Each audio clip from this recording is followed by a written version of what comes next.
E aí, galera, estamos começando mais um episódio do podcast Boca Viva, um podcast onde a gente fala sobre tudo que a gente não aprendeu na faculdade de odontologia. Vocês já podem seguir a gente lá nas redes sociais, Boca Viva Podcast, e me seguir também, doutora Aline Pimentel, com mais um L no final. E aí, galera, eu sou a doutora Gabriela Madeira. Eu tô tanto no YouTube quanto no Instagram, doutora.gabriela Madeira. Não vai adiantar só seguir a gente nas redes sociais. Tem que entrar lá no nosso canal do YouTube e se inscrever no canal para receber as notificações dos próximos episódios. A gente quer também que você contribua com um comentário. Conta o que você achou do episódio dos outros episódios. Lembrando que os nossos episódios saem às quartas-feiras de 15 em 15 dias. E hoje, por falar em episódio, você aí pega papel, pega caneta, que você que paga boleto, tem uma empresa, tem um consultório e não quer se endividar, tenho certeza absoluta que vai gostar muito do episódio de hoje. E se você conhece outras pessoas que também precisam escutar as coisas que a gente vai dizer aqui, encaminha esse episódio. A gente também quer que você contribua com os próximos episódios. E para isso, a gente montou um canal, ou a gente montou um grupo no WhatsApp, no qual deve estar aparecendo com um QR Code aqui na sua tela. E para você que está escutando a gente no Spotify, deve estar no link da descrição do episódio. Nesse grupo de WhatsApp, vocês vão poder saber sobre os próximos episódios, deixar as suas dúvidas, dar dicas dos próximos episódios. É um meeting de dentista em que você também pode fazer network com outros dentistas. Boa, né? Muito boa. E aí, o episódio de hoje? Já deu para entender mais ou menos, né, que o episódio de hoje a gente vai falar um pouquinho sobre gestão financeira de consultório e contabilidade, né? Um monstro aí na vida dos dentistas, né? Como sempre, eu vou ler aqui um pouquinho para a gente embasar cientificamente o episódio antes da gente começar e apresentar as nossas convidadas. Educação financeira é o processo pelo qual os indivíduos aperfeiçoam seu entendimento dos produtos e conceitos financeiros e, por meio de informação, vão desenvolver habilidades para se tornarem mais conscientes dos riscos e das oportunidades financeiras para tomar as decisões com base nas informações corretas, para saber onde buscar ajuda e realizar outras ações efetivas que possam melhorar o seu bem-estar financeiro, tanto pessoal quanto empresarial. E aí eu trouxe um dado muito interessante aqui para a gente hoje, que é do IBGE, que ele traz que 48%, ou seja, quase metade, das empresas financeiras fecham em até 3 anos. E o principal motivo é a falta de gestão eficiente, certo? Dentro disso, Marcelino et al., em 2021, publicou na revista de Controladoria e Gestão, afirmando que a contabilidade gerencial é capaz de colaborar positivamente para o resultado das pequenas e microempresas, embora tenha se verificado que, em sua maioria, essas organizações tenham um uso básico de tais ferramentas, proveniente de falta de conhecimento dos gestores e problemas de comunicação com os prestadores de serviço contábil. É esse problema que a gente pretende abordar nesse episódio de hoje. Dentro desse contexto, e tendo a certeza que a saúde financeira da empresa ela vai ser imprescindível para o seu, para o meu, para o nosso consultório a médio e longo prazo, a gente trouxe aqui hoje duas convidadas para conversar um pouquinho com a gente sobre isso. E eu vou apresentar elas agora. Uma delas é Roberta Souza. Veja que interessante, ela é dentista e contadora. Eu vou ler um pouquinho do currículo dela para vocês aqui. Ela tem graduação em odontologia pela UPE 2002, especialização em endodontia e harmonização orofacial. É mestre em odontologia pela UPE em 2005. É formada em Ciências Contábeis pela Federal de Pernambuco, 2020. Empreendedora e especialista em redução de impostos para dentistas, regularização e licenças de consultórios e clínicas de alta performance. Bem-vinda, Roberta. Olá, meninas. Muito obrigada pelo convite. Prazer estar conversando aqui com vocês, com a Letícia também, né? E falar um pouco sobre esse assunto que tanto assusta, né, nossa categoria, nossos colegas, que pode ser um assunto chave para mudar aí a sua visão em relação à odontologia. A gente vê, às vezes, as pessoas, às vezes, desistindo de uma carreira tão bonita por falta de conhecimento. E o que eu puder colaborar aqui, estou à disposição. Total. A gente tá muito feliz em receber você, viu, A gente Roberta? trouxe uma solucionadora de problemas, aí a gente agora vai trazer uma dentista real com os problemas dela. Aí a nossa segunda convidada. É a doutora Letícia Almeida. Vamos lá, vou ler a bio dela aqui. Única dentista na família e odontologia não era a primeira opção do vestibular, sendo que naquele momento ela queria ser, na verdade, farmacêutica. Mas a odontologia se tornou uma realidade que ela ama e se dedica desde então. Há um ano e meio, surgiu a oportunidade de empreender na odontologia em uma sociedade, num consultório particular na Zona Norte de Recife, e desde então ela vem acumulando as atividades de dentista e administradora da instituição. Além disso, ela também é especialista em implante e periodontia. Bem-vinda, Letícia. Muito obrigada pelo convite e vamos trabalhar em cima disso, que tudo que vocês falaram aí eu já gostei. Precisamos. Vai mandar para os teus sócios Vou ouvirem, mandar para né? os meus sócios ouvirem, com certeza. E aí, para a gente começar, a gente sempre gosta de ouvir um pouquinho das histórias dos nossos convidados aqui, né? Então, me conta aí um pouquinho da tua história, Roberta. Como é isso? Dentista e contadora, duas profissões que, assim, inicialmente a gente olhando não tem nada a ver uma com a outra. Como foi isso? Então, na verdade, eu sempre quis ser dentista. Se teve uma coisa que eu optei na minha vida, assim, com toda certeza, uma das coisas, né, foi a carreira odontológica. E sempre tive, assim, muito interesse por estudar, pela academia. Eu passei por diversas áreas, assim, da odontologia, desde a clínica popular, já fui empregada de carteira assinada, sou servidora pública e agora, nessa minha última e mais nova fase, sou empreendedora. E nunca pensei em fazer contábeis, né? Foi um curso que veio para somar. 2017 fiz o Enem assim, querendo fazer uma outra formação, querendo juntar conhecimento e tive a oportunidade de entrar em contábeis e que era uma coisa para mim também assustadora, gente. Era uma coisa assim, contabilidade era um monstro, né? E eu Para todo dizia, dentista, né? exato, eu dizia assim, gente, se eu souber contabilidade, eu venço o mundo. E assim, quando eu entrei na federal lá e comecei a estudar, né? Eu pensei assim, gente, não vou largar a odontologia, que é meu amor primário, né? O meu amor, o meu primeiro amor. E eu vou unir as duas coisas. E aí, tudo que eu procurava saber de contabilidade com a minha turma de faculdade, com as pessoas que viviam comigo, era sempre de um serviço que carecia de uma melhor comunicação, que carecia de uma melhor orientação, sempre vendo que a maioria dos serviços entregam apenas boletos, DARFs, que são as guias de impostos, e explicam muito mal, conversam muito mal com o usuário. E aí eu saquei, marido assim já era da área, e eu disse, não, vamos focar em trabalhar com quem eu gosto, com quem eu me comunico, que é o dentista. E aí comecei a trilhar essa carreira. E acabou que é um diferencial, né? Porque não é um serviço de contabilidade, é um serviço de contabilidade que pega na mão do dentista e dá uma assistência além da parte contábil, né? Você dá uma assistência para a manutenção daquela empresa, daquele dentista, né? A maioria do pessoal falava que não entendia nada que o contador falava. E assim, eu conseguia fazer essa tradução de uma forma mais simples, porque eu vivo os mesmos sofrimentos que os colegas dentistas sofrem, né? Então, as relações de trabalho, as parcerias, a forma como a gente vê as nossas despesas, nem sempre na legislação eram interpretadas de forma mais rápida para um contador. Tinha que ser uma pessoa que estava vivendo, né? Como na odontologia, na contabilidade tem as áreas específicas, né? E é muita legislação, gente. Vocês imaginem, às vezes um serviço de contabilidade tem uma legislação que trata de lojas que vendem produtos, de restaurantes que têm outra legislação, outra aplicabilidade, de salões de beleza. E assim, focar na legislação da saúde, da odontologia, mais especificamente, me fez assim, me dedicar bastante a estudar esse tema. E gostei muito disso, porque assim, até dentro da odontologia tem diferença da contabilidade. Sim, Às vezes, numa especialidade funciona mais uma coisa, e a outra especialidade a gente tem que funcionar com outra estratégia.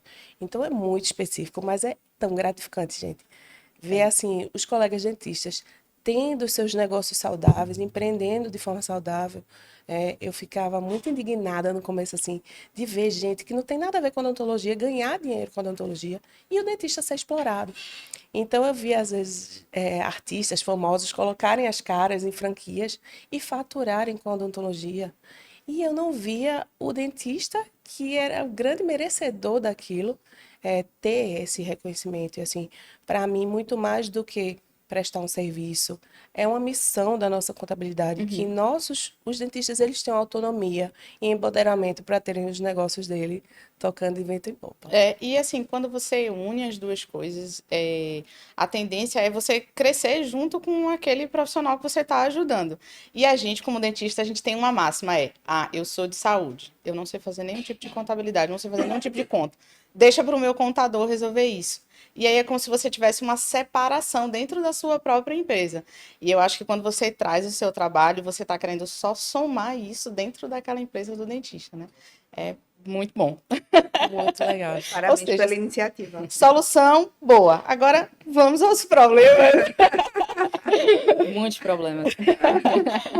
Conta, Letícia, um pouquinho da tua história. Se formou, fez o Então, eu consultório. sou formada pela UPE e desde então passei 10 anos trabalhando pulando de galho em galho, né? Trabalhando clínicas populares, fui para a prefeitura também, todos os projetos assim possíveis e me especializei, né? Fazendo especialização nesse intervalo, mas todos os projetos possíveis eu fiz durante esses 10 anos. E há um ano e meio, como foi citado aí, surgiu a oportunidade de eu empreender. E aquele negócio, né? Sem planejamento, sem plano de negócio, sem contador, sem ninguém. Apenas 4 pessoas se juntaram, temos um consultório em X lugar e vamos embora. Como todos os dentistas. Como todos os dentistas. E não bastasse por os 10 anos pulando de galho em galho, e nem pensando, né, em estudar empreendedorismo, em pensando em fazer um plano de negócio. Sabia que o Sebrae existia, mas nem chegar perto de marcar uma consultoria Nem ou passar coisa na do frente, tipo. né? Então, e aí, quando a gente sentou assim, bora, e aí? Vamos fazer. Aí a gente achou que só a nossa beleza, nossa beleza natural e nosso conhecimento de dizer, sou especialista em X coisas, sou implantodontista que bota o implante, né, mais certinho, mais bem colocado de todo mundo, fosse garantir qualquer coisa, né? E que não é a realidade. Então, um consultório odontológico é uma empresa, não é um consultório odontológico, né? É um serviço prestado em odontologia. Então, a gente tem que saber de contabilidade, a gente tem que saber de funcionário, tem que saber de todo tipo de gestão de estoque. E aí, agora eu estou aprendendo com a roda rodando. Ou, no mínimo, a gente precisa entender o básico para saber direcionar bem para profissionais que Isso, e entendam, até né? justamente o que ela falou, o meu contador não é especializado em saúde, tem que saber fazer as perguntas. Eu estava trabalhando com ele, depois que eu fui vendo através de mentorias, outras coisas, não está funcionando do jeito certo, entendeu? Até para você fazer a pergunta, você tem que entender o mínimo, você tem que saber o mínimo, né? Então, quando você não sabe a pergunta, você não vai ter a resposta exata, você não vai saber perguntar direito, vai demorar mais para chegar lá, sabe? É isso que a gente tá trabalhando em cima, que eu tô trabalhando em cima e aprendendo com todo mundo, assim. Tô escutando aqui, vou sugar dela o máximo que eu puder. Mais uma vez, a gente traz um assunto que a gente não teve absolutamente nada durante a faculdade. Tanto eu, Letícia, quanto a Aline, nós somos da mesma época de formação. E na nossa época a gente não teve nenhuma pincelada sobre isso, nada que justificasse assim, poxa, a gente teve uma ideia sobre o que era gestão financeira, sobre o que era gestão de consultório. E a gente sai na vida profissional, larga na vida profissional e seja o que Deus quiser. Lembra Na que verdade. tinha uma cadeira que era para ensinar a gente a sentar no mocho, né? Economia. Tinha uma cadeira só para isso, um professor designado para ensinar como. Em vez disso, poderia botar um professor designado como fazer conta, né? Total, a gente fala assim brincando, mas na faculdade eles direcionam muito a gente para o SUS, né? Para ser dentista do SUS, para atender no serviço público. Mas a gente sabe que a realidade é que percentualmente, os dentistas saem muito mais para o setor privado, tem muito mais oportunidades no setor privado do que no setor público. E a gente só é preparado na faculdade para o setor público, né? Esses assuntos a gente não tem nenhum mínimo de discussão na faculdade.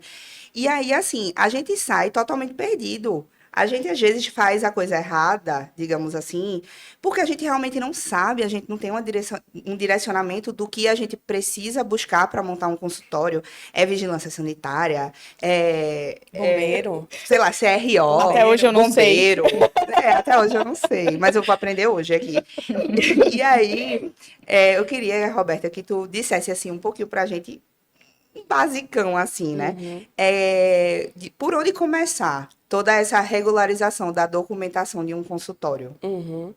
Isso vai depender muito de como o dentista vai escolher o modo de atuação dele. Se ele vai começar alugando turnos numa sala, se ele vai pegar uma sala só para ele e investir ali, se vai ter parceiros. Mas, em geral, eu dizia que um recém-formado, a não ser que herde alguma coisa, né, da família, ele vai começar pequeno. E o que a gente indica muito é que ele comece como pessoa física. E a maioria dos serviços contábeis, eles enxergam, às vezes, o profissional da odontologia, o dentista, muito semelhante ao médico, que tem um faturamento de entrada assim, no mercado muito grande. Então, as indicações para se abrir uma empresa são feitas, às vezes, de forma equivocada, de forma precipitada, sem fazer cálculo, né? Às vezes, você, como pessoa física, você pode ter uma assessoria contábil, mas não tem obrigação. E você, como empresa, você já tem a obrigação de ter aquela contratação da assessoria contábil. Então, é muito interessante que você sente, que você receba a melhor orientação, porque, na grande maioria das vezes, o que a gente pensa, que várias empresas são indicadas de forma desnecessária, onde a pessoa ainda está performando num faturamento muito baixo, onde ela poderia estar com muito mais benefício de estar tendo as deduções de despesas como pessoa física, e ela perde, às vezes, por uma má orientação. E a gente quer muito, às vezes, a gente pega clientes novos, onde a gente diz, tu não é para ter empresa, vamos encerrar a tua empresa, tu vai fazer do primário, agora vai na pessoa física, mesmo que seja um ticket menor para a gente, mas é como eu falei, para mim interessa muito mais que o profissional tenha saúde financeira e ele fique ali, ele cresça comigo e fique dentro da empresa, né? Um serviço que é de confiança, a contabilidade, ela é de extrema confiança e discrição. Então, assim, a gente prefere fazer as melhores indicações, independente de ticket, independente de... Lógico que todo mundo precisa, né? Mas, para mim, é muito melhor que você fique num caminho saudável e permaneça do que fazer uma indicação correta. Então, assim, as primeiras licenças que eu poderia falar, se alguém escolher ser pessoa física, né, precisa fazer o seu cadastro de inscrição municipal na prefeitura da cidade onde você atua. O que é o cadastro de inscrição municipal? É o que te valida a trabalhar naquela atividade econômica, que no nosso caso é a odontologia, e começar a emitir notas fiscais. Então, assim, você paga, né, anualmente ou semestralmente um valor, onde dentro ali daquele cadastro de inscrição municipal, alguns municípios já incluem o pagamento do ISS, que é o Imposto sobre Serviço. Nós não pagamos, nós não dentistas, não pagamos ICMS, porque a gente não vende mercadoria. Nós vendemos serviço e o principal imposto do serviço é o ISS, que a gente se paga ele através do SIM, do famoso SIM, CIM, que é o Cadastro de Inscrição Municipal. E como estamos em Recife, e aí eu vou falar da situação de Recife, desde 2015 o profissional liberal, pessoa física, ele tem a obrigação de emitir nota fiscal mesmo sendo pessoa física. E aí tem que ter o cadastro de inscrição municipal para fazer essa emissão. Você sabia disso? Não sabia, não. Com certeza eu sabia. Eu já ia perguntar. Todo mundo abre o olho aqui. Todo mundo assim, ela falando, todo mundo. Opa! É porque não apareceu aí, mas foi a nossa cara, foi essa. Letícia, você sabia de tudo isso? Não, porque aí, nesses 10 anos, né, eu trabalhei para outras pessoas, né? Então, eu era meio que funcionária, não tinha carteira assinada, mas era funcionária e realmente, nesses 10 anos, eu não paguei nenhum tipo de imposto relacionado a isso, né? Desse serviço, né? Tomara que não tenha ninguém Ninguém da Receita ouvindo esse Federal episódio. ouvindo isso. Mas Tá isso é para todo as mundo clínicas. regularizado. Mas as clínicas que faziam isso comigo, não era eu que não queria pagar o imposto, né? É diferente. E aí, Mas aí, como eu entrei na empresa, a empresa já abriu um CNPJ, como são 4 sócios, já necessita de um CNPJ oficial, né? Então, a gente está dentro do Simples Nacional e de acordo com os faturamentos e tal, tal, tal. Isso aí realmente é de cabeça, eu não sei dizer não. Essa relação da odontologia é bem profissional da odontologia é bem complicada, né? Porque às vezes não só você já começa abrindo um consultório, geralmente você começa trabalhando para outra pessoa. E às vezes a pessoa que você está prestando o seu serviço, ela não quer lhe regularizar. Né? Ela quer simplesmente lhe dar a grana Aquele ali, valor. você atendeu, pronto, vai embora, tchau. Você não consegue declarar aquele dinheiro. Fica tudo muito escuro ali, né? É É muito bem. nebuloso, né, essa parte, e quando você procura os contadores, aí ele diz, não, você tem que emitir a nota, aí você diz, "Ih, mas como é que eu faço para emitir uma nota que foi outra pessoa que recebeu, me passou um percentual mínimo sobre aquilo ali, eu ainda vou ter que pagar uma nota fiscal sobre isso."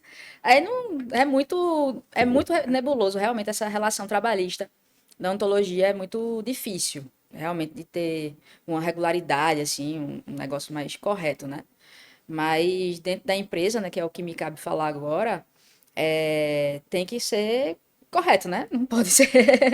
Não tem como fugir desses impostos, não tem. Até porque é o simples, né? Ele tá. A maioria desses impostos estão inseridos num canto só, né? Então a gente trabalha em cima disso.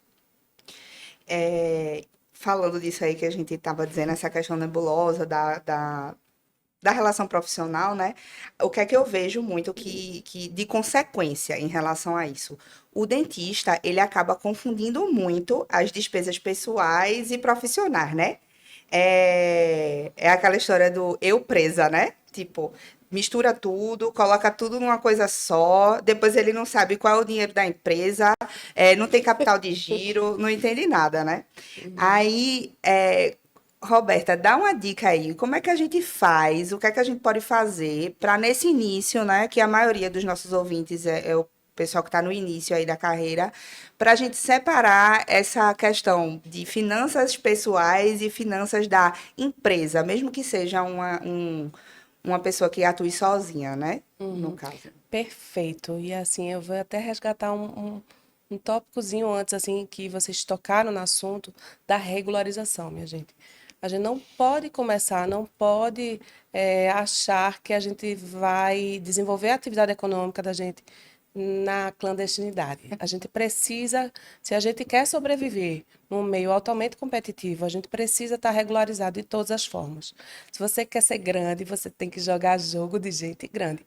E jogar jogo de gente grande significa estar regularizado em todas as situações.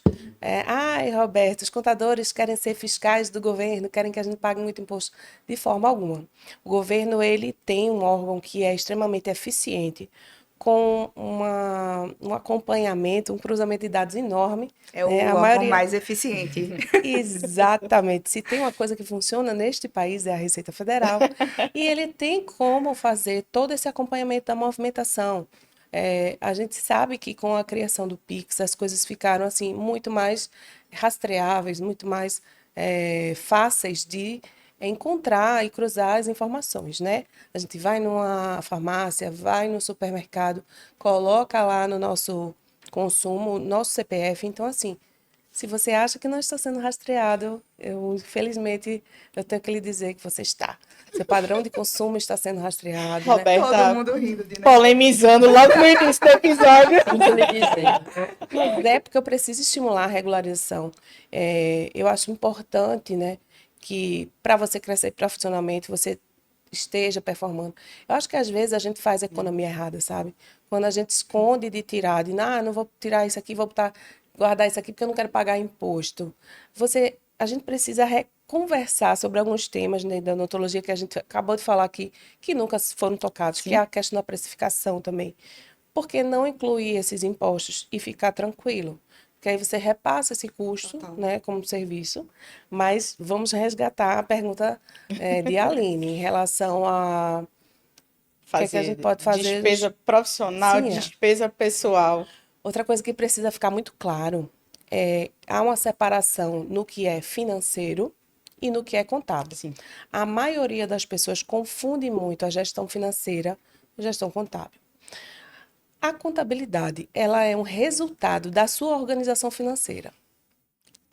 Está atrelado, mas eu preciso fazer essa diferenciação. Assim, se você não tem uma organização financeira que mostre os números reais ao teu contador, você vai ter uma contabilidade falha, uma contabilidade irreal. E aí não vai te ajudar no que você poderia ter de benefícios, de como é que se diz, estratégias de enxugar essa carga tributária, sabe? Porque você está omitindo receita. Omitindo receita, recebimento, faturamento. E assim, é importante que você tenha uma organização financeira muito boa. E aí vem essa história da educação financeira da gente desde base, né? Que a gente nunca teve, né? A gente, tudo que pega, gasta, né? Desde sempre, nunca se falou. A gente paga, às vezes, colégios caríssimos para os nossos filhos, com mensalidades bem exorbitantes. E que os meninos não têm acesso a se falar de dinheiro. É um A gente tabu aprende falar de fórmula de dinheiro, né? Bhaskara e não aprende sobre educação financeira no colégio, né? Exatamente, minha gente. É um tabu falar de dinheiro. Às vezes o próprio colega está ali conversando, ai, fica escondendo. Gente, a gente precisa falar de dinheiro, porque é uma coisa que move nossa vida, que toca, né, toda a nossa qualidade, né? É, foi muito incentivado para a gente na nossa graduação que a gente não pode mercantilizar a saúde, cara. E eu concordo com isso plenamente. Só que a gente precisa de dinheiro para viver. Então a gente pode fazer isso de forma ética. E quando você tem um bom controle financeiro já pessoal, isso passa para a sua empresa. Sim. Eu costumo dizer que não tem um CNPJ saudável, né? Uma empresa não vai ser saudável se você não tiver o seu CPF organizado. Tudo da gente é reflexo, né? A gente como pessoa, como evolução, como desenvolvimento profissional, a gente precisa começar a organizar de base as nossas finanças pessoais para a gente evoluir para a questão da atividade econômica. Mesmo você sendo pessoa física, você pode ter uma separação dessas contas. E aí eu indico que seja, primeiro, você pague tudo da sua atividade econômica, independente de você ser pessoa física ou jurídica, mas isso se pague primeiro, antes de você retirar alguma coisa para você. Porque as suas contas, elas continuam existindo, mas se você falir o seu negócio, se você falir a sua atividade econômica, você não consegue pagar suas contas pessoais. E falta uma clara evidência dessas coisas, sabe? Porque as pessoas vão lá e todo dia sangra o caixa, sangra o caixa. Chegou um vencimento de alguma coisa, vem para cá, não espera nenhum resultado do final do mês. Então, assim, é preciso essa organização, é preciso que você termine o mês pagando tudo da sua atividade, como pessoa física ou da sua empresa, e veja, vamos lá ver se eu vou ter alguma sobra para mim. Porque se o seu negócio estiver saudável, você no outro mês pode resgatar, fazendo uma campanha de trazer mais paciente, atendendo, mas enfim, você tem a possibilidade de gerar rendimentos para você, mas se você fala em teu negócio, você nem vai para o próximo mês atendendo. Então, assim, as pessoas precisam priorizar que a atividade econômica seja paga inicialmente antes de tirar alguma coisa pessoal. Olha, eu concordo 100% com a sua fala, viu? Inclusive, vou mandar o link disso aqui para os meus sócios. Porque, em relação à educação financeira, tipo, óbvio, como todo mundo, não tive educação financeira na escola ou dentro de casa, assim, mas meus pais, eles funcionários públicos, aposentados já, mas meus pais, principalmente meu pai, ele é um cara muito certinho. Então, tudo dele é quando puder, na hora que hoje não tem condições, então vamos trabalhar para na próximo mês já a gente poder fazer. E eu ainda trabalho em cima disso, assim, por hábito familiar, né? Quando eu abro a empresa, a bomba caiu no meu colo, mas eu quis essa bomba, que é a parte de gestão financeira, porque eu gosto desse fundamento, né? E os sócios também, ó, leva pra tu que eu não quero nem olhar pra isso daí. E também porque você já era muito organizada na sua vida E eu pessoal, já né? era mais organizada, inclusive foi por conta desse acúmulo, né, que eu consegui comprar a empresa, inclusive, né? Porque eu tinha investimentos, tinha estudo sobre investimentos e tudo mais, e a partir daí eu quis, como você também falou, né, a minha atividade profissional que vai me dar mais retorno. Então, mesmo que eu invisto dinheiro em algum lugar, eu investindo num ambiente que vai me dar retorno, esse dinheiro vai voltar para mim em algum momento, né? E, e isso é muito sério, separar a conta óbvio, nesses 10 anos também eu não fazia isso, né? Não tinha uma conta Lelê profissional e não tinha uma conta Lelê Letícia, pessoal. pessoal. Mas, assim, é muito importante ter esse direcionamento, porque é isso que vai pagar inclusive é isso que vai pagar suas contas, né? A empresa não é o problema, o imposto não é o problema, né? O problema é você não saber o que fazer com o dinheiro que está dentro da sua conta. Você não saber para onde vai, você não analisar os números. Esse é o problema. Você querer, que o dentista sempre gosta de ter isso, né? Os melhores materiais, os melhores estoques, ter uma prateleira inteira, como sou implantodontista, um armário inteiro cheio de implante. Se você não tem o paciente para botar o implante dentro, qual a lógica disso, né? E para onde vai esse estoque? Não é melhor vender primeiro, fechar os negócios com os pacientes e depois procurar o estoque, depois procurar a empresa? Porque se a gente pegar uma empresa de implante, por exemplo, se a gente pedir num dia, chega no outro, né? Planeja o paciente para outra semana, de toda forma tem que pedir exame, tem que fazer N situações antes de começar a cirurgia de fato, né? Então, isso é muito importante. É bom as pessoas que estão ouvindo aí agora começarem a analisar o custo de vida real também. Começar a ver assim, poxa, é massa tá todo final de semana em barzinho. Eu já fiz isso no passado. Mas, comer bem e tudo mais. Mas, pô, isso traz rendimento, isso traz... Não é melhor juntar um dinheiro, ficar final de semana em casa, compra um vinho aqui, traz os amigos em casa. E depois faz uma viagem massa, vai para Fernando de Noronha, vai para os Estados Unidos, vai para outro lugar, e você está tendo aquele prazer imediato que não é a realidade, né? Então, a matemática, e é isso que eu fico dizendo para os meus sócios, que eu não estou amarrando o dinheiro de ninguém, eu não estou sentado em cima do dinheiro de ninguém. Mas eu tenho certeza que se a gente segurar hoje, a minha empresa só tem 1 ano e meio. Eu quero que essa empresa dure 20 anos, eu quero me aposentar nessa empresa. Então, eu tenho que galgar um espaço, eu tenho que ter uma base de investimento de saúde financeira para a empresa, para que a partir daí eu possa tirar, fazer investimentos, ter dividendos, ter todo um processo que não é imediato, né? Então, realmente essa análise de que eu preciso pagar minha empresa primeiro, deixar minha empresa saudável primeiro e depois pensar em tirar é um raciocínio real, assim, um raciocínio real que tem que ser feito. E pratica? Tenta, né? Olha, Foram eu contas sou bem bonitas. amarrada, viu? Eu vivo bem próximo do que eu pratico, assim. De vez em quando dá uma estoporada, né? Mas, pelo menos dentro da empresa, eu tento fazer isso.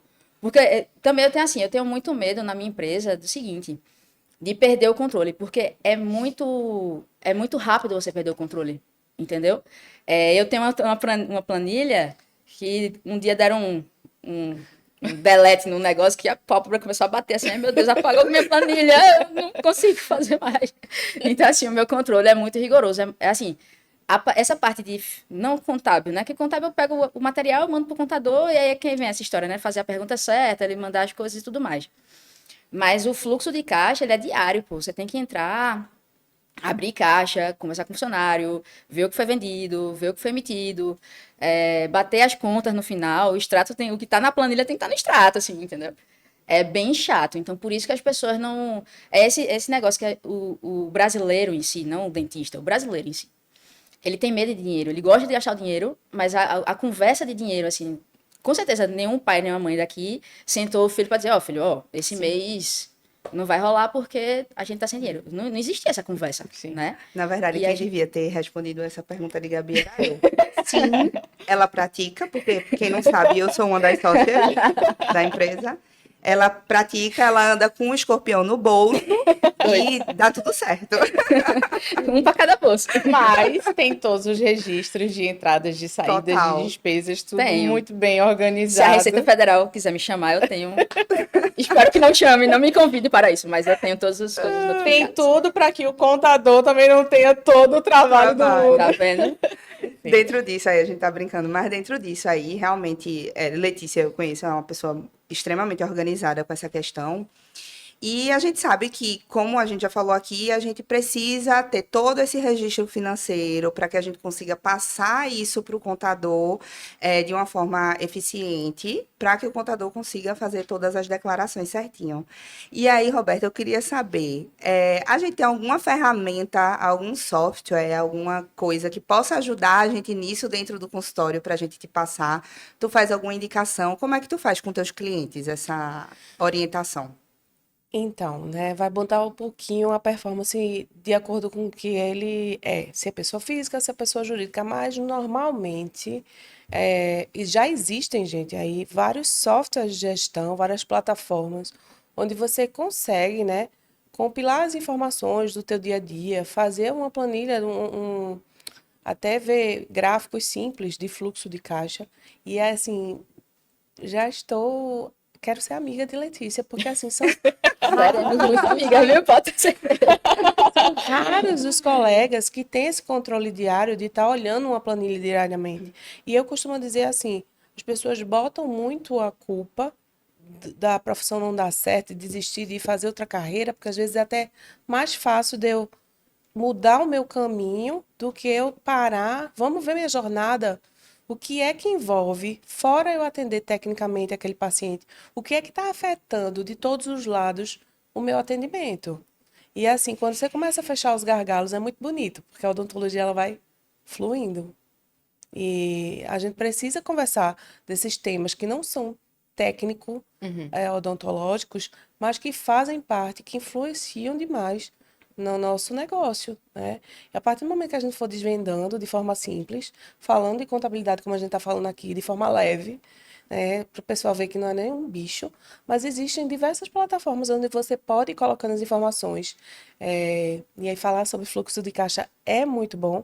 Quem não sabe o que é fluxo de caixa, é você acompanhar ali os teus recebimentos. Por exemplo, eu tenho várias formas de receber um faturamento de R$ 1.000. Eu posso receber esses R$ 1.000 de uma vez só e eu posso receber em 10 parcelas de R$ 100.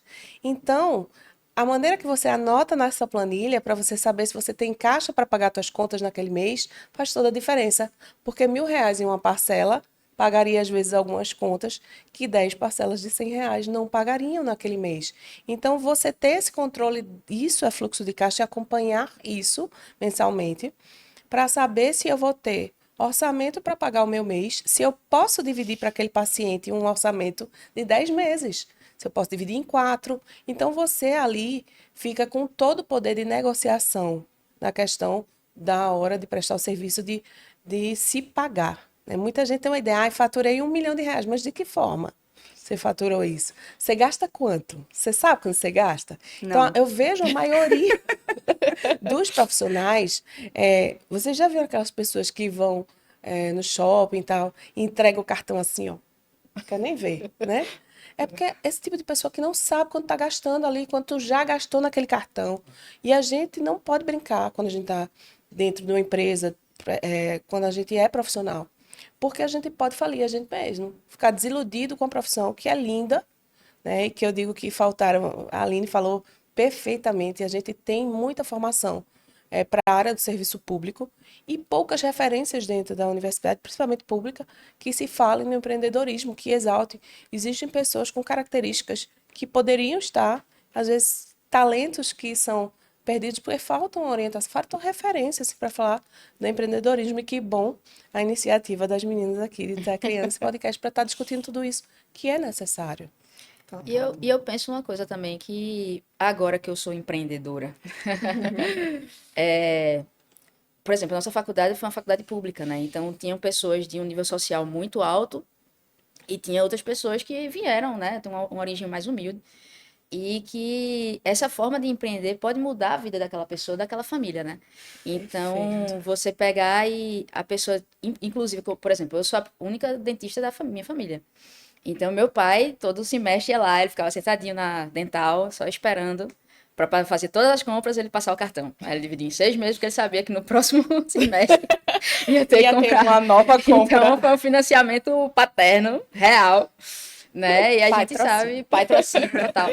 E aí, você pegar, assim, todo aquele esforço que aqueles pais fizeram para mandar uma pessoa do interior estudando a capital, pagando alimentação e tudo mais. E aquilo ali se perder, né? De se perder por falta de estabilidade financeira, né? De investimento, de saber investir aquele dinheiro. E até para comprar um consultório, né? Montar um consultório do zero é muito custoso. Então, isso é muito importante, você, né, ter esse raciocínio que, infelizmente, a faculdade não pensa nem, passa nem perto. Escutando o Roberta falando sobre o fluxo de caixa e me lembrando do que a gente viveu na pandemia. Então, a gente passou por um episódio em que os consultórios foram fechados. Eu fiquei sem trabalhar, né? A Aline ainda trabalhou na urgência. Eu atendi urgência só. Mas a gente ficou sem trabalhar no nosso consultório e é muito Foi impressionante. desesperador, Foi né? desesperador. E é muito impressionante que nessa época foi, pelo menos para mim, foi a minha época de start em relação à situação financeira da minha profissão. Porque eu trabalhava, acredito que como todos os dentistas, eu trabalhava para ganhar no final do mês e pagar minhas contas. E era isso. E eu não pensava na sazonalidade disso. Até na precificação do meu trabalho, eu não pensava em como um mês era diferente do outro. E parece que a pandemia veio e fez assim: toma. Não é assim que dá para tu viver, porque a tua profissão, tu não vai ter uma aposentadoria, tu não vai ter uma empresa para frente se continuar pensando desse jeito. E se tu quebrar o braço, por exemplo, como é que tu vai sobreviver mês que vem, né? A gente não tinha essa noção de tempo mesmo, de poupar, de pensar nessas coisas, né? E tudo isso influencia no seu grupamento financeiro, em como você organizou financeiramente aquele consultório. Porque cada mês é um mês diferente. E eu acho que a pandemia veio para dar essa na Cada cara da mês é um gente. mês diferente, mas as contas são as mesmas, né? Total. O tipo de manifestação não tem sazonalidade para as contas, e principalmente o governo não tem sazonalidade. A gente é que tem que dar os pulos de poder fazer marketing e tudo mais para poder trazer o paciente para o consultório. Eu costumo dizer que são as lições da pandemia, né? A pandemia veio para chacoalhar a gente, botar a gente assim de cabeça para baixo, porque muitas pessoas vivem esse modo vida louca, vida louca, Vida louca. que paga um mês e acabou, está zerado. Vivem nesse modo vida louca e tiveram que repensar isso, né? Quando comecei a empreender, uma das primeiras coisas que a gente fez foi criar um fundo de caixa de emergência para que a gente pudesse juntar o nosso custo fixo mensal. E pelo menos ali, a gente ainda não chegou, porque é recente, mas pelo menos ter 6 meses de custo fixo, isso é um mínimo emergencial. E aí, no caso de uma pandemia, se bancar um pouco, né, ficar mais tranquilo e pensando nas alternativas enquanto a gente observa aquele cenário, né, de caos, de catástrofe. E a gente também na pandemia viu a importância de estar regularizado em relação aos recebimentos. Quantas pessoas deixaram de pegar os créditos emergenciais de financiadores como o Banco do Nordeste e outras instituições porque não tinha nada registrado, porque tudo era informal. Então, assim, ser informal não vai te levar ao próximo passo de sucesso. Sim. Você precisa, né, ter tudo ali registrado para que você possa ter os seus benefícios. E eu vou destacar o papel do contador, porque foi ele que esfregou na cara, assim, literalmente dizendo: olha, esse mês tu ficou no vermelho, aquele mês passado tu teve um lucro, mas que não era um lucro. Assim, quando o contador jogou isso na planilha e mostrou pra gente que o que a gente era profissionalmente, eu fiz: meu Deus, eu não tô acreditando que eu passei tantos meses que parece que eu não trabalhei. Eu não tive nada. Que era melhor estar em casa estudando, né? Exatamente. Então, com certeza, o contador ajudou muito. Eu preciso enaltecer que foi primordial, sem dúvida.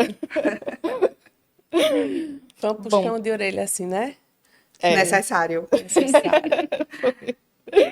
bom, a gente está aqui falando do papel do contador e tudo, então a gente tem que falar, óbvio, né, de uma parte chata para todo mundo, que são as estratégias tributárias. né? A gente queria que você comentasse um pouquinho sobre isso, assim, como é que você é essa relação das estratégias tributárias e como você repassa isso para o dentista. É porque tem assim, tem aquela história de você ser contribuinte individual, aí tem para você ser do simples, você pode ser MEI, mas na odontologia parece que não pode. Explica aí um pouquinho pra gente É porque eu como não é essa sei nada questão. disso, aí eu tô deixando o especialista falar. Gente, dentista não pode ser MEI, né? Entre os princípios básicos, por quê? Fala Porque só pra gente o que é MEI, né? MEI é um microempreendedor individual, tá? Que ele tem uma faixa ali de faturamento que é mais baixa e ele tem alguns impostos que são abonados para... Mas assim, como a nossa profissão ela é regulamentada, nós precisamos de um conselho para fazer nossa atuação profissional, a gente não é um ofício, né? Eu digo que a gente é profissional liberal, de fato. E a gente está excluído dessa listagem porque são ofícios muito simples ali que são listados para ter esse tipo de benefício. Eu acredito que dá para a gente, como estratégia, como pessoa física, Sim. trabalhar bastante, porque se eu faturo 10 mil como pessoa física, nem sempre eu vou pagar imposto sobre aqueles 10 mil. Eu tenho uma lista imensa de deduções onde eu posso diminuir essa base de cálculo. E às vezes eu não preciso nem pagar imposto, Às vezes mesmo até faturando os recebe, 10 né? mil. Não recebe, mas fica um saldo para o próximo mês. Ah, Porque entendi. todas as despesas dedutíveis, elas são cumulativas. Começa em janeiro, termina em dezembro. Então, mesmo que as suas despesas no mês superem o teu faturamento, você não perdeu aquele saldo, ele fica para o próximo mês. Então, assim, vamos evitar, em relação às estratégias tributárias, estar passando as experiências nossas, assim, porque são individuais. Não existe uma receita de bolo em relação a criar essas estratégias.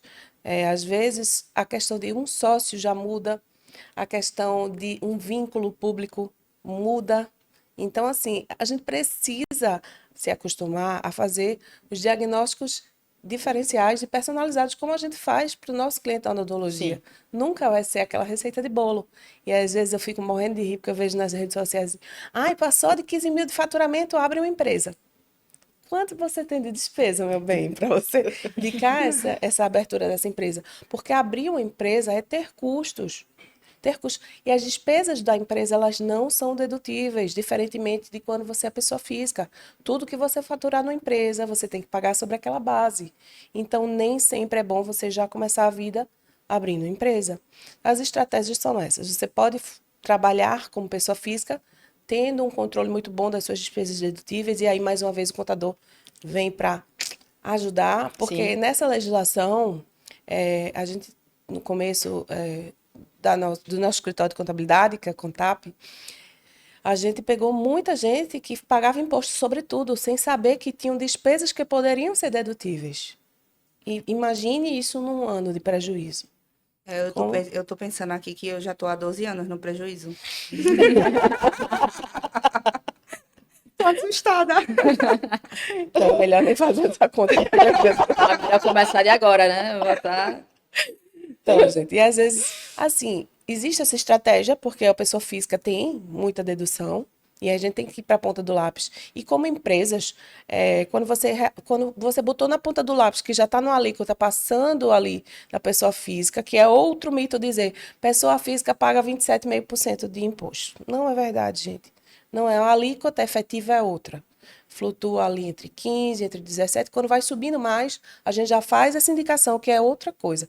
Uma assessoria contábil presente no teu mês a mês, junto de você, faz toda a diferença. Você não perde um mês dinheiro para o imposto. Porque se você passar daquela alíquota, eu já estou fazendo, opa, doutora Aline, vamos abrir uma empresa? Sabe? Você vem performando como uma pessoa física, passou, já não é mais interessante aquela alíquota, a assessoria já vem, olha, a gente vai precisar abrir empresa, porque você está num crescimento ascendente, graças a Deus, e aí a gente precisa começar a fazer outro tipo de estratégia. Para a gente abrir uma empresa, a gente precisa escolher o tipo de tributação que a gente vai funcionar, né? Abre a empresa na JUSEP, que é a Junta Comercial de Pernambuco, e aí você faz a inscrição dela no SIM para emitir as notas. E aí o que é que acontece? Você precisa escolher que tipo de tributação daquela empresa. E existem 3 formas de tributar no Brasil, que é o Simples Nacional, o lucro presumido e o lucro real. Eu diria que 95% das empresas de odontologia elas são do Simples nacional.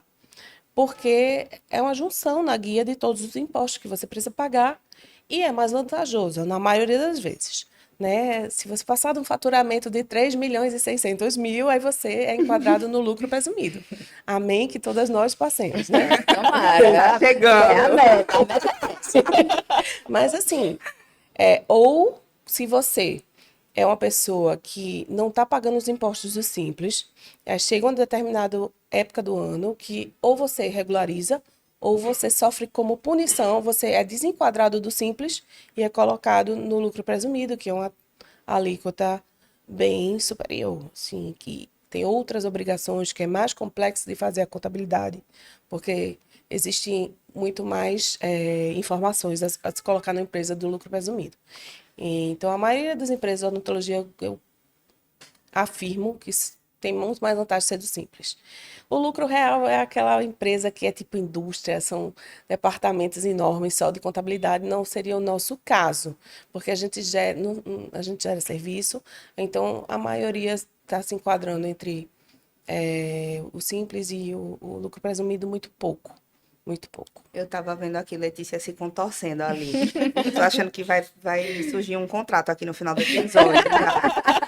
Bem-vinda, Letícia. Como é lá, Letícia? Me conta. Não, a gente trabalha em cima do Simples Nacional e todos os nossas notas emitidas e tudo mais, aí o contador manda uma DAFzinha pra gente Bem pagar. legal. E semestralmente também tem o SIM, a prefeitura também acerta o endereço certinho. Manda por e-mail, manda via correio, Nunca manda pelo erra. contador, ele nunca erra o endereço, nunca passa direto. Semestralmente a gente fala. Mas essa questão da tributação é muito importante, porque isso não acontece na minha empresa, mas é comum da gente dizer, a gente sabe, né? A conversa que a gente tem informal com o dentista, né? Nos cursos que a gente faz e tudo mais, e não passa nota, sem a nota, não sei o quê. Pode falar alto, Lele. Em off. Tá falando baixinho. Receita não me escuta, que tá muito próximo aqui do centro da cidade. Todos os dentistas que estão escutando vocês estão se identificando nesse momento. É bom saber que a gente também pode sofrer essa punição, eu não sabia. De que poderia sair. Eu pensei que o Simples era essa mãe, né? No Simples tá. Eu não sabia que poderia passar por essa punição.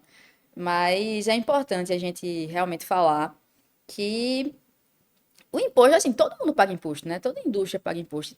Respirou, Se, pagou imposto. minha acordou, filha. abriu o olho e pagou imposto. Mas, assim, eu tenho certeza, e acho que ela está aqui para comprovar, é que o imposto não é o problema do crescimento da empresa. Eu acredito nisso e eu tento imprimir isso dentro da minha Equipe. alçada, né? Na minha equipe, onde eu estou inserida, de que do imposto eu não tenho medo. Eu tenho medo das outras coisas, entendeu? Eu tenho medo, nem medo da concorrência, assim, mas eu sei do potencial da minha clínica, do potencial da minha equipe, sabe?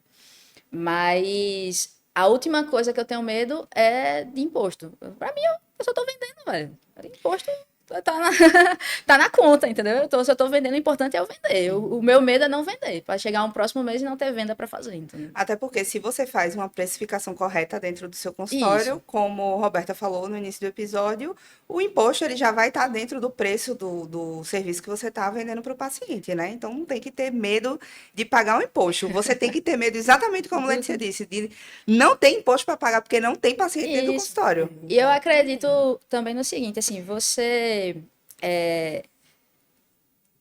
existem pessoas que não valorizam isso, né? Porque a gente tá no Brasil. Mas é um princípio ético.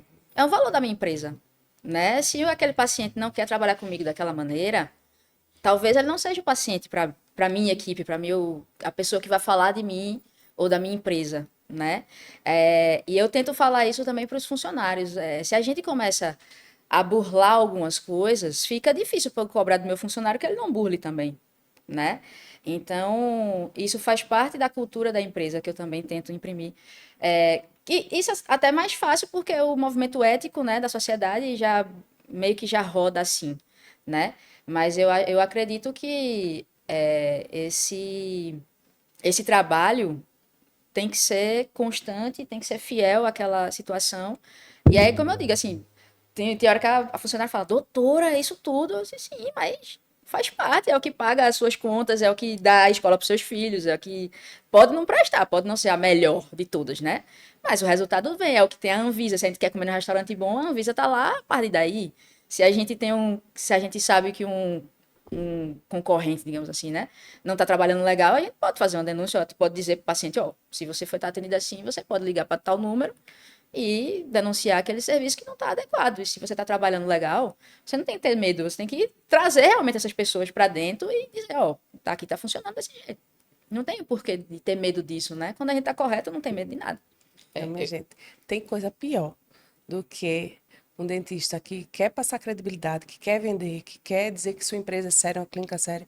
Pacientes perguntar quanto é que foi o orçamento com recibo ou sem recibo. Dá vontade de me esconder aqui debaixo. Porque, inclusive, já sei de colegas que fizeram essa pergunta para um auditor da Receita Federal. Já Estava saiu de lá sentado. presa. Gente, a gente precisa ser profissional, sabe? Eu digo, brinco com minha sócia dizendo assim, eu quero mais é pagar imposto, eu quero mais sair do simples, porque significa que eu estou faturando. O que a gente precisa ter é a consciência de que aqueles R$ 1.000 que a gente faturou, eu não vou poder gastar os 1.000. Eu já tenho que separar minha alíquota do imposto, minha alíquota de várias coisas que eu preciso pagar ali. Às vezes a gente tem uma ilusão de que ganhou R$ 1.000. E aí é a diferença do que é faturamento e do que é lucro. E a gente precisa deixar o mês rodar para saber o que foi no final do mês que é lucro. Olha, e explicar o que é faturamento e o que é lucro é difícil, viu? Né? Eu já tenho, eu já venho conversando há um tempo na sociedade do que é faturamento e do que é lucro, porque é difícil porque é o que eu falo assim, como eu não trabalhava em empresa, eu era minha empresa, né? Eu trabalhei por mim por muito tempo. Eu tenho uma cabeça mais limpa também, eu tenho uma cabeça mais fresca, eu consigo estudar sobre finanças, ler e entender mais facilmente. E já os meus sócios, eles tinham empresas familiares, né? Eles eram dentistas, tinham empresas, ou eram sozinhos, ou tinham com esposas, enfim. Tinha outros modos de operar. E quando a empresa é você sozinho, você é seu CNPJ, você é seu, né, o dentista que leva o nome da clínica, né? É muito fácil essa conta, né? Tipo, precisa comprar gás. Aí eu pego o dinheiro da clínica ali, tem R$ 120 lá, traz pra cá. E vice-versa, né? Só que numa empresa, principalmente na sociedade, que são 4 pessoas diferentes, essa sociedade precisa dar lucro. Inclusive, ela precisa dar lucro porque o governo exige que ela dê lucro, né? Porque, por exemplo, a emissão de dividendos só pode existir, você só pode receber dividendos na sua sociedade se a empresa tiver lucro, porque o dividendo é sobre o lucro. Então, a empresa precisa ter lucro. Se você tira dinheiro da empresa antes dela ter lucro, a conta não fecha. Antes de você bater o faturamento, a conta não fecha. Então, eu não posso pegar no meio do mês e sangrar o caixa. Porque não faz sentido. Eu preciso ter aquele dinheiro no caixa. Por que eu recebi aquilo ali? Eles vão perguntar se não foi salário, não foi prolabore, foi por quê que aquilo ali saiu antes do tempo. Entendeu? O governo também não é muito besta, não. A gente acha que pode enganar o governo, mas foi ele que criou a história antes, entendeu? Dentro disso. Desculpa. Pode falar, fala. Eu vejo você falando e é muito impressionante, assim, como os conhecidos da gente, os amigos da gente vivem isso. É como se... E tu viveu também. Total. Talvez até hoje. Então, assim, parece que o plano de negócios da sua empresa que você trouxe para ela é um plano... Parece utopia, por incrível que pareça. Apesar de ser a total realidade e a total verdade O que eu profissional, vejo... mas eu não vejo, assim, os dentistas fazendo isso. E eu acho que é a falta de conhecimento que chega pra gente. Total, é a falta de conhecimento. Porque isso eu tô aprendendo. Eu não falei com o contador não deu bom dia pra mim pra falar isso, não, viu? Ele só manda um boleto. Todo dia 5 ele liga pra mim, ó, pagou ou não? É porque você não contratou a pessoa certa. Mas aí ao final desse episódio a gente vai resolver esse problema. Mas é o seguinte, essa questão de administratividade, meu marido ele é administrador, então ele me ajuda muito nessa planilha, quando o pessoal dá o delete lá nas coisas, ele vai lá e me ajuda. E a questão que eu procuro entender sobre isso, entendeu? A gente, na minha empresa, eu passei por intransigente porque os sócios queriam tirar dinheiro de dentro do negócio. Exato. E eu disse, Exato. velho, mas eu não tô fazendo pra mal, não. Eu tô fazendo pra ajudar a gente. E eu quero o retorno do meu dinheiro, porque mesmo que eu não consiga ficar aqui por N motivos, né, da vida, eu preciso ter meu retorno. E todo mundo quer o retorno. Sim. Sim. Isso é muito, muito difícil e talvez não seja utopia, porque as coisas vão se tornando mais fáceis. Pode parecer uma utopia de eu falar que tem uma planilha Excel de mais de 50 páginas, Não, assim. quando eu falo utopia é porque, para mim, por exemplo, é difícil ter esse entendimento e eu acho que os seus sócios passam pela mesma coisa. É. E eu acredito que deve ser muito difícil lidar com eles. Ou... Mas eu também vejo isso nos meus amigos, porque eu vejo que eles têm essa dificuldade e eu vejo que é o conhecimento que não chega Mas eu neles, entendo entende? também que é porque é a vida também, né? A gente tem uma empresa, a gente montou uma empresa e aquele negócio, a empresa é para sustentar a nossa vida, né? Só que uma empresa, infelizmente, e por isso que as empresas no Brasil não duram 5 anos, é porque as pessoas pensam justamente nisso. E normalmente as empresas são familiares. Então, assim, eu acho engraçado como um dentista assim, não vou ser mais ser dentista, vou abrir uma franquia de não sei o quê. É. Ele passa pelo mesmo processo.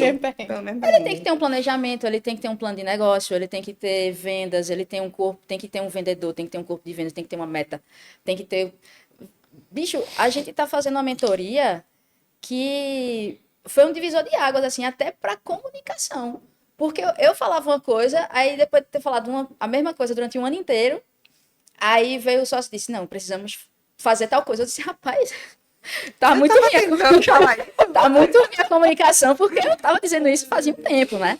Mas aí, parte do amadurecimento também. Porque, como eu Concordo, disse, quando uma Letícia. pessoa tem uma empresa sozinho, Concordo. até o computador mesmo, ele consegue dizer, tu precisa de dinheiro pra quê? Tu quer fazer uma viagem X? Aí o computador vai lá, mexe o número, bota pra lá, 9 fora 0 e passa. Entendeu? Quando a pessoa é sozinha.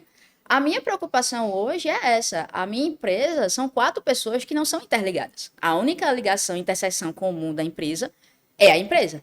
E a amizade? A amizade, mas eu tô falando da empresa. A empresa vem primeiro. Empresa não se desfaça depois desse episódio. A empresa, olha, depois dessa turbulência inicial, se a empresa não se desfizer agora, meu amigo, já passa por qualquer coisa. E aí, é justamente por isso, porque qual é o grande problema? A gente pode procurar isso na internet. De acabar casamento, acabar amizade, discussão familiar. É dinheiro, né? Um casamento, 2 anos, 3 anos, acaba porque a galera não sabe gerir dinheiro, ou um gasta de mais, outro gasta de menos, ou um ganha de mais, outro ganha de menos. A empresa é a mesma coisa, né? Então, a gente, como você falou, a vida financeira de uma pessoa e de uma empresa não se dividem, mas ela tem que ser dividida. Deixa É eu- muito difícil isso. Uma coisa que se perdeu aí meio na sua fala, mas que eu acho importante a gente falar aqui, para quem está ouvindo, que pode ter ficado com dúvida, eu queria que ela falou um pouquinho ali da diferença de faturamento e lucro, que a maioria das pessoas não entende o que é isso. Explica um pouquinho para a gente, Roberta, o que é faturamento e o que é lucro, assim, por cima, não precisa ser nada muito. Eu pensei que naquela hora tinha ficado claro, mas enfim. Faturamento é tudo que vai entrar na minha empresa, de forma bruta, certo? E o lucro é aquilo que vai sobrar depois que eu tirar imposto, que eu tirar minha hora clínica, que eu tirar meu funcionário, que eu tirar tudo que está envolvendo ali de custo para que eu possa exercer aquele procedimento. Então, assim, as pessoas têm uma falsa ideia, tenho R$ 1.000. Você não tem R$ 1.000, querido, já separa a sua porcentagem do Simples ali, porque eu vejo gente gastar os 1.000, chega no outro mês, no dia 20, para pagar o Simples, não tem dinheiro. E não E só o aí- simples, né? Todas as Sim, outras não coisas tem que dinheiro estão para pagar envolvidas. a Luz, funcionária, funcionário. não tem dinheiro para pagar nada, nem se pagar. Então, assim, é uma loucura isso. Viver nisso é muito ruim. É muito ruim, psicologicamente é desgastante. A gente já tem todo o estresse do procedimento, de ter que prestar um serviço muito bom, porque isso virou uma commodity, e a gente precisa prestar um serviço à altura, de qualidade. E se a gente for ficar estressando com isso, gente... Isso é uma commodity mesmo, porque os nossos fornecedores eles não estão preocupados, não. Ele paga um valor X, se o valor aumentou na fonte, ele já reajusta o preço. E a gente não tem como fazer isso, né? A precificação é uma arte, né? Ela é uma coisa importantíssima na odontologia. A questão da movimentação de estoque é muito importante. E nós, dentistas, somos muito influenciados pela questão da venda, né? Chega um representante e diz, você tem que ter um estoque de X implantes e você precisa comprar e você fica com aquele boleto ali rodando e sem vender. Então, o controle de estoque é muito forte, essa questão de dinheiro é muito real pro dentista, é muito difícil a gente dar um passo atrás e dizer, não vou comprar material, vou esperar, vou vender, vou fazer essas contas, é muito difícil. Mas eu digo, quando a gente começa a fazer esse fluxo de olhar essa planilha todo dia, os números aparecem automaticamente, você consegue identificar os erros, né? Ou as melhoras. E se torna mais fácil, né? Como tudo De na tomar vida. decisão, né? Exato. De tomar essa decisão fica mais fácil, porque eu tô vendo ali se eu já me paguei. Se eu cheguei no dia 15 e eu já paguei todos os meus fixos do mês, do 15 para lá, o que entrar é lucro para mim e para meus sócios. Então a gente precisa ter essa visualização diária, de estar vendo onde a gente está. Poxa, ainda tem uma meta de 2.000. Vamos lá, gente, sai recall aí para todos os pacientes que já são nossos pacientes e que não fecharam com a gente. Então, assim, são várias estratégias que a gente pode aplicar no nosso consultório, certo? Baseados em informações e números. E é isso que a contabilidade vem trazer. E aí eu vou resgatar um pouquinho em relação à questão do planejamento tributário, que a gente começou falando pessoa física, mas eu falei as tributações da pessoa jurídica e esqueci de falar que uma das estratégias dentro do Simples, tá? Para as empresas que são do Simples, a maioria das empresas são classificadas logo no chamado anexo 5, que é uma alíquota maior, de 15,5% a primeira faixa inicial, tá? Existem algumas faixas. E aí existe uma estratégia onde eu posso migrar do anexo 5 para o anexo 3, que seria trabalhando o fator R. Calma, não me endoide, vou explicar o que é fator R. Todo mundo apertando a tecla SAP agora. Tecla SAP, apertou? Pronto. Fator R significa tudo que você gasta com folha de pagamento, prolabore dos sócios e RPA, que significa recibo de pagamento de autônomo. Se eu trabalho esse fator R e chego num percentual de 28% do meu faturamento bruto dos últimos 12 anos, 12 meses, 12 meses. Então, eu sou removida do anexo 5, que é uma alíquota maior, de 15,5%, e eu vou para o 3, onde eu começo com uma faixa inicial de 6%. Gente, isso é economia. Nossa. E se você souber trabalhar isso com a contabilidade, e não é uma coisa que se faz em um mês, tá? Às vezes a gente precisa construir essa progressão do Uma fator planilha. R para sair desse anexo 5 para o 3. Não pode ser em um mês, porque chama atenção. Prolabore todo mundo, ninguém tinha prolabore, agora todo mundo tem prolabore de 10.000. Não pode ser assim. Eu fiquei nervosa. Tô aqui olhando pra Letícia pra saber se a gente tá no 5 ou no 3. Então, 5. Tô lutando, vamos lutar para chegar no 3. Tarefa número 1, criar estratégias para sair do anexo 5 e migrar para o 3. Combinado? Segunda tarefa, falar com o Roberto. Eu acho que tudo que a gente conversou aqui e ele influencia no nosso dia de trabalho e influencia no que a gente quer para frente. A gente, como dentista, às vezes parece que não pensa na aposentadoria, não pensa no nosso futuro. A gente vai trabalhar 30 anos, 40 anos, estaremos no nosso consultório, estaremos lá todo dia. Assim, diga Tia Vera até hoje. Então, parece que a gente não tem esse pensamento, né, de investir na aposentadoria. É E imediato. quer o imediato, né? Quer saber, quer para frente, quer naquele dia. E aí, como é que fica para você, assim, para você ajudar o dentista, né, a entender que ele precisa pensar na sua aposentadoria? Como é que você consegue passar isso para o dentista? Primeiro, o dentista ele tem que entender que ele vai precisar contribuir para o INSS, que é o Regime Geral da Previdência, tá? De forma obrigatória. O que é que diz o Brasil? Nosso país diz na legislação. Quem paga INSS? Quem tem atividade econômica profissional liberal.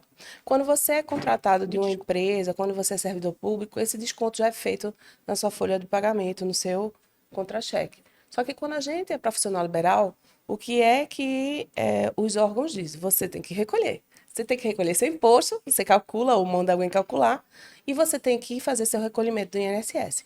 Existem duas formas simples de contribuir para o INSS. Ou você escolhe a forma simplificada, onde você recolhe 11% de um salário mínimo, ou você escolhe a forma normal de recolhimento, que seria 20% sobre o seu faturamento. Agora, qual o papel da contabilidade nisso? Primeiro, planejar o melhor estratégia para você, tá certo? E ver se você tem outras fontes de recolhimento. Que aí a gente faz essa conta para dizer, olha, a partir daqui tu não paga mais INSS porque você já está no máximo do teto. Você já tem um recolhimento em outro lugar e aqui já recolhe de plano de saúde e aqui você já recolhe só isso. Porque senão, tudo que você recolher de INSS, você está jogando fora, porque existe um teto. E se você ultrapassa isso, você não vai receber.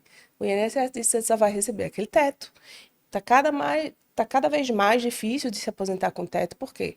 Antigamente era uma média das maiores contribuições. Hoje não, hoje é uma média aritmética. Então, se você contribui um mês com o mínimo, você já entra naquela média baixando esse teto máximo. Então, ou você já entra contribuindo o máximo e continua até o máximo, até fazer os anos mínimos ou a idade mínima para se aposentar, que é muito difícil hoje em dia, por isso que a gente afirma que é muito difícil uma pessoa se aposentar nos dias de hoje, na regra atual, com o teto. Porque você teria que entrar já contribuindo com o máximo e fazer toda essa conclusão. Tá? O que eu penso? Aí é Roberta, a opinião, Claro. né? A gente precisa ver se você tem essas outras fontes de contribuição, de planos, de vínculos, e penso que existem as situações onde vai depender da personalidade. Eu digo, às vezes você já é organizado financeiramente, já tem uma previdência privada, e aí talvez a melhor estratégia não seja contribuir com um plano normal, porque fatidicamente é mais dispendioso. Então, talvez seja uma estratégia melhor para você ser do simplificado, onde você contribui com 11% de um salário mínimo. E tá tudo bem, porque você já sabe que em caso de acidente, em caso de licença maternidade, em caso de aposentadoria, você só vai receber aquele salário mínimo, mas você se programou para isso. Você tem um privado, você tem investimentos, eu não colocaria, se eu, Roberta, tivesse a maturidade que eu tenho hoje, entrando no mercado de trabalho, fosse dentista formada, com esta maturidade, que pena que eu não teria, né? Que a gente se formou, né, com isso, eu investiria meu dinheiro no mínimo, contribuiria com o mínimo, Sim. e faria meus investimentos que rendem muito mais por fora, né? É Isso o que seria os grandes gurus financeiros, né, dizem, né, que agora eu não sabia que a gente podia fazer isso. Eu pensava que a gente tinha que ser sempre o máximo por conta da categoria que a gente exerce. Mas hoje em dia o pessoal que fala de finanças para o investimento é a melhor forma, abrindo uma corretora de valores, né, e botando de valor no investimento. Mas a questão desse mínimo eu não sabia. Eu pensava que a gente tem, tinha que ser sempre. existe. Teria que fazer a previdência privada, os investimentos e pagar sempre o máximo. Eu não sabia dessa variação. Existe essa possibilidade, sim. Agora, você sabendo, ciente de que se você tiver algum acidente de trabalho, se você tiver um auxílio maternidade, tudo vai ser em cima do salário mínimo. Mas é porque também o governo ele tende a reduzir, mesmo que você pague o teto, né? Quando ele faz as contas ao Se for uma final, média aritmética, ele hoje tende a reduzir sempre o seu vai salário ser final, uma né? média. Isso. A gente vai ter que fazer um episódio para falar só sobre isso. Tava aqui pensando, eu disse, meu Deus, esse episódio tem que ter muito mais. Parte E é uma dois. pena que a gente tá chegando no fim. Ó, Realmente tem muita coisa pra gente esmiuçar, né, sobre o que a gente conversou aqui hoje. Mas a gente vai ter outras oportunidades, com Com certeza. certeza. O nosso episódio realmente está chegando ao fim. Todos os nossos episódios, a Aline sempre traz uma possibilidade de leitura, então hoje não seria diferente. Já lesse algum, Gabi? Não. Vamos lá. Hoje eu trouxe meu Kindle de novo.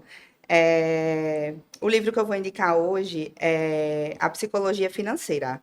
Eu não sei falar o nome do autor, minha gente, é Morgan Housel, eu acho que se fala assim. Esse livro, ele fala um pouco como as emoções e os desejos da gente influenciam nas nossas escolhas financeiras, né? Muito mais do que inteligência e entendimento, a gente precisa controlar as nossas emoções para que a gente consiga chegar nos nossos objetivos financeiros, certo? Ele é bem simples, bem básico, eu acho que vale a leitura para todo mundo.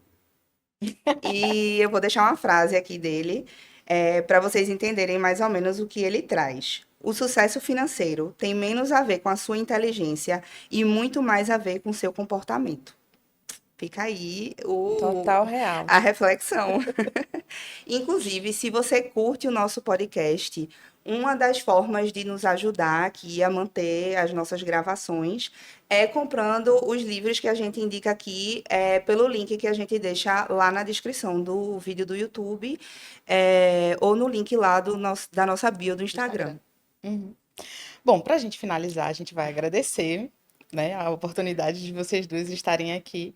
Mas a gente também quer um conselho para aquele profissional que está escutando a gente, para o recém-formado, para o dentista que já está nisso há muito tempo, para o dentista que atuava de um jeito e agora está atuando de outro, como Letícia trabalhava para si própria e hoje em dia tem uma empresa.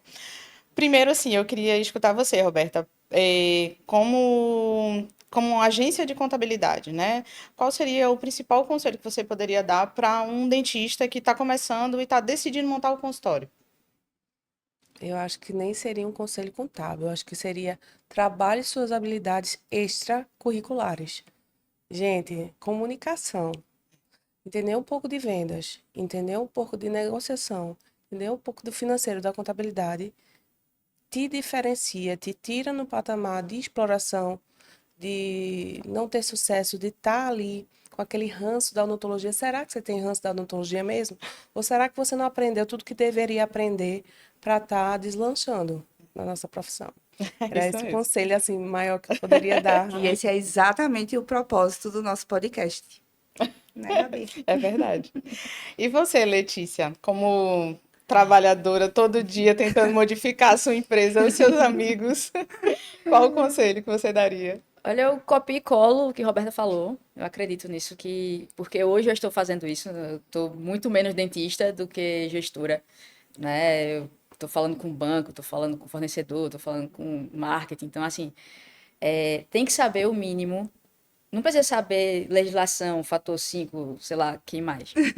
Mas precisa entender, pelo menos perguntar, questionar. Acho que a questão principal é essa. Por quê? Por que eu não estou fazendo isso ou não estou fazendo aquilo? Por que a minha empresa está nesse patamar? Será que pode ir para outro lugar? Será que... Eu acho que o porquê... Da mesma forma que um dentista, o dentista é muito curioso, né? Querendo ou não, a gente quer saber como funciona.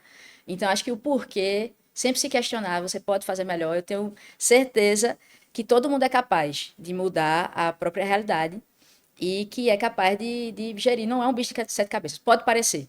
É mais fácil gerir um consultório do que botar um implante, com certeza. Mas eu acho que a pergunta, o porquê das coisas, eu acho importante. Certo. E se alguém quiser falar com você, como é que te encontra? No meu Instagram, confesso que eu não uso muito, mas posso responder algumas coisas por lá, que é o doutora, DRA, minúsculo, DRA.Letícia, _ implante pério. E a clínica? A clínica é Valuar Orofacial. Roberta, como é que todo mundo consegue te encontrar? No Instagram, através do @dentista contadora, né? E às vezes eu falo de contabilidade lá sem ser sério, tá, gente? Eu sou essa pessoa que estão falando com vocês, mas assim, eu tenho umas pitadas assim de bom humor lá. Espero que vocês entendam essa minha personalidade, porque para falar de contabilidade não é fácil. Não. E dou várias dicas lá, tá certo? Então me acompanhe lá pelas redes, vou ajudar você. Teria o maior prazer de conversar. A gente agradece bastante. Com certeza vão ter outros episódios, né, Aline? A gente precisa conversar mais, saber mais, entender mais. Várias vezes vocês falando assim, eu dizendo, gente, eu não tô entendendo nada, não sei nem para onde vai. E olha que eu achei que eu entendi até direitinho. Então, é muito, muito impressionante, assim, como a gente precisa ter outros episódios sobre o que a gente comentou aqui. A gente agradece bastante para você que assistiu esse episódio e achou que foi importante para você e que acha que vai ser importante para outra pessoa, vai lá e encaminha esse episódio de hoje. Curte aqui o vídeo, se inscreve no canal e é isso, né, Gabi? E é isso, até o próximo. Até a próxima. Tchau, tchau.